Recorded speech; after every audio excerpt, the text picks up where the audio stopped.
Gracias por detenerte a escuchar este sermón. Antes de comenzar, ¿podrías tomarte un momento para darle me gusta a este video y suscribirte a nuestro canal? Esto le ayuda a YouTube a compartir este video con más personas que necesitan oír la palabra de Dios, como tú y yo. Apreciamos mucho que te tomes el tiempo de hacerlo. Gracias. También, por favor, échale un vistazo a la descripción del video para un enlace y ver toda nuestra playlist de sermones en español. Nuevamente, muchas gracias y que Dios te bendiga.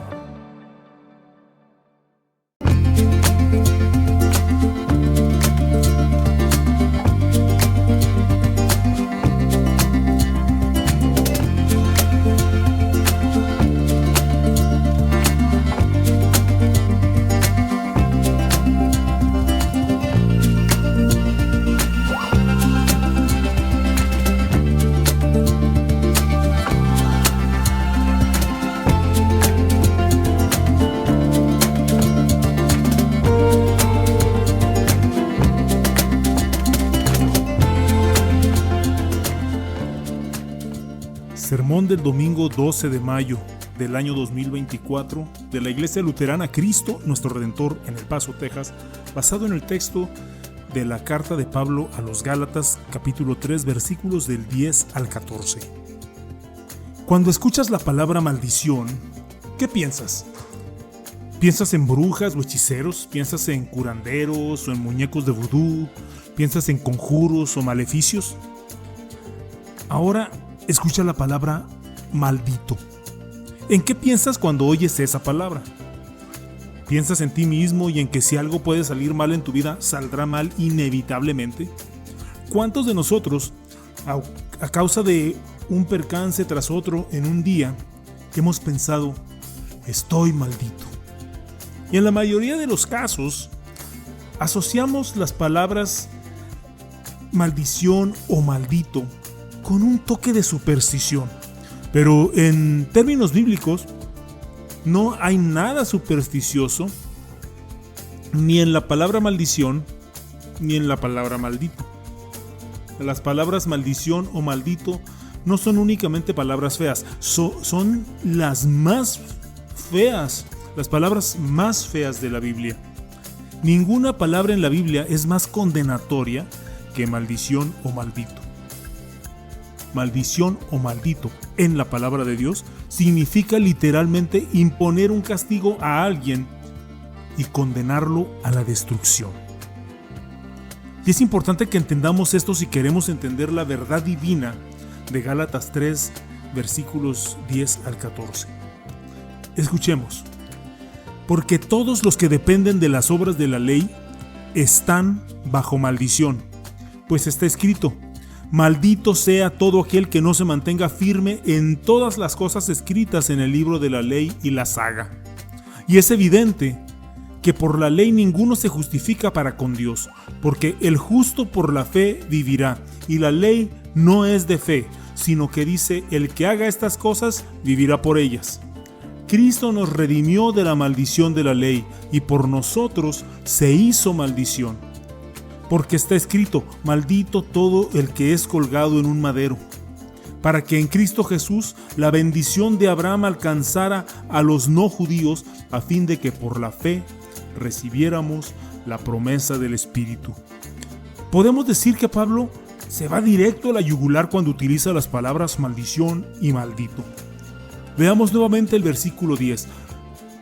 Dice: porque todos los que dependen de las obras de la ley están bajo maldición, pues está escrito: maldito sea todo aquel que no se mantenga firme en todas las cosas escritas en el libro de la ley y las haga. Para comprender claramente lo que dice este versículo, vamos a desglosarlo respondiendo a una serie de preguntas. Primera pregunta: ¿por qué todos los que dependen, o en otras palabras, por qué todos los que confían de las obras de la ley están bajo maldición? Porque la ley de Dios exige obediencia completa y perfecta en todos los sentidos. Exige adhesión absoluta a cada regla y norma de la ley. Dios no califica la vida de nadie utilizando un promedio. Él califica la vida de todos en base a si han sido o no perfectamente obedientes a lo largo de toda su vida en pensamientos, palabras y obras. Énfasis: cada pensamiento, cada palabra, cada obra. Segunda pregunta: ¿por qué una maldición? Porque esa es la consecuencia de quebrantar la ley de Dios. La palabra de Dios es muy clara. Como dice Romanos 6:23, la paga del pecado es muerte. Y muerte en este contexto es muerte eterna en el infierno. Siguiente pregunta: ¿por qué es tan exigente la ley? Porque viene de Dios, que es perfecto, justo y santo en todos los sentidos. La ley es la norma de Dios y la norma de Dios no puede ser menos de lo que Él es en realidad. Si lo es, entonces Dios es menos que perfecto, justo y santo. Ahora, ¿te imaginas tener un Dios así? ¿Cómo podrías confiar en Él? Siguiente pregunta: ¿por qué insiste tanto Dios en esto? Porque las únicas personas que pueden morar con Dios en la eternidad tienen que ser también perfectas, justas y santas.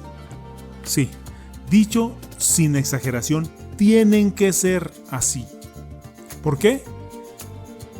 Porque así nos lo dice Santiago 2:10, porque el que cumple con toda la ley pero falla en un solo punto, ya es culpable de haberla quebrantado toda.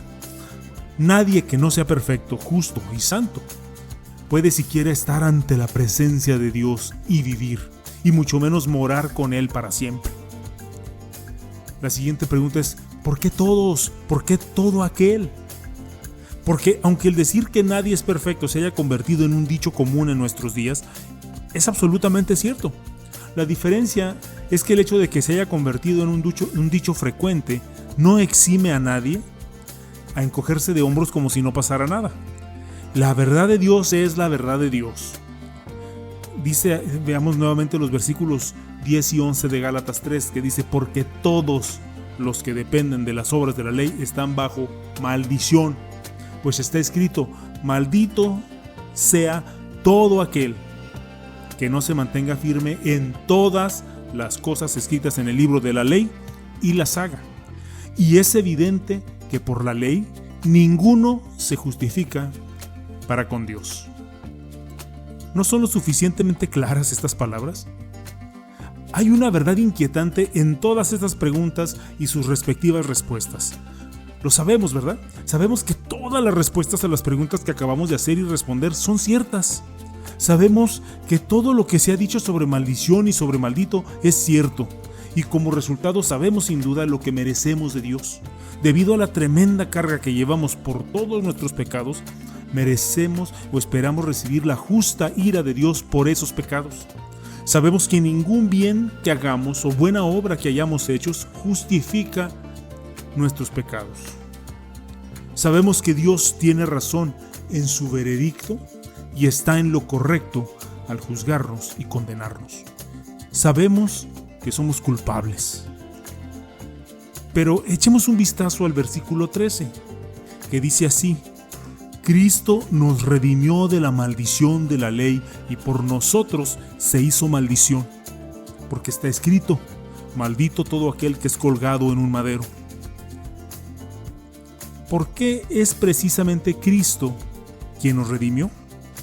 Porque la muerte del Santo Hijo de Dios es la única muerte que podía pagar por los pecados de todo el mundo, porque su santa sangre es la única sangre que podía lavar todos nuestros pecados, porque su vida es la única vida que podía pagar el precio de rescate por nuestra salvación del pecado. ¿Por qué Cristo tuvo que convertirse en maldición? Porque Dios no podía hacerse de la vista gorda respecto a nuestro pecado. El pecado tenía que ser castigado, pero en lugar de condenarnos a nosotros por ello, Dios condenó a su Hijo único en lugar nuestro. En lugar de maldecirnos a nosotros, maldijo a su Hijo. Y en lugar de abandonarnos a nuestra suerte y dejar que pereciéramos por nuestros pecados, Dios abandonó a su Hijo único y lo dejó perecer por nuestros pecados en la cruz. ¿Pero por qué? ¿Por qué Dios hizo todo esto a su Hijo por nosotros? Porque así es Dios. Él es misericordioso, bondadoso y compasivo. Y porque es Dios, no puede ser menos que misericordioso, clemente y compasivo. Su carácter divino no podía permitirle hacer otra cosa que salvarnos. Sacrificar a su propio Hijo en la cruz por nuestros pecados es parte de su propia identidad como Dios. Jesús muriendo voluntariamente en la cruz por tus pecados es quien Dios es. Pagando el precio por tus pecados para ganar tu perdón es quien Dios es. Y resucitando de entre los muertos en victoria sobre el pecado, la muerte y el diablo es quien Dios es. Y todo lo que Él es y todo lo que ha hecho por nosotros es nuestro a través de la fe en Jesucristo. Aunque conocemos perfectamente bien la realidad de nuestro pecado, Dios quiere que conozcamos la verdad de su amor por nosotros. Él quiere que sus buenas nuevas de redención sobrepasen la noción del castigo que merece nuestro pecado. Dios quiere que sepamos que somos libres de maldición. Somos libres porque Jesús se hizo maldición por nosotros. Amados hermanos en Cristo, dejen de contemplarse a ustedes mismos. Volteen a mirar a Jesús y a la cruz. Lo diré otra vez, somos libres. Esto es lo que significa ser redimido por Jesús. En fe, vivan en la humilde confianza de que Dios no cuenta sus pecados contra ustedes porque los contó contra su Hijo. Permítanme decirlo una vez más, somos libres. Y ahora ya saben por qué debemos cantar con voz fuerte y jubilosa, no solo en Navidad, sino en toda la vida. La siguiente estrofa del himno al mundo gozo proclamad, que dice así: que no aumenten más los pecados y las penas, ni las espinas infesten el suelo. Él viene a derramar sus bendiciones. Lejos ha quedado la maldición. Lejos ha quedado la maldición. Amén. Y que la paz de Dios, que sobrepasa todo entendimiento, guarde sus corazones y sus pensamientos en Cristo Jesús. Amén.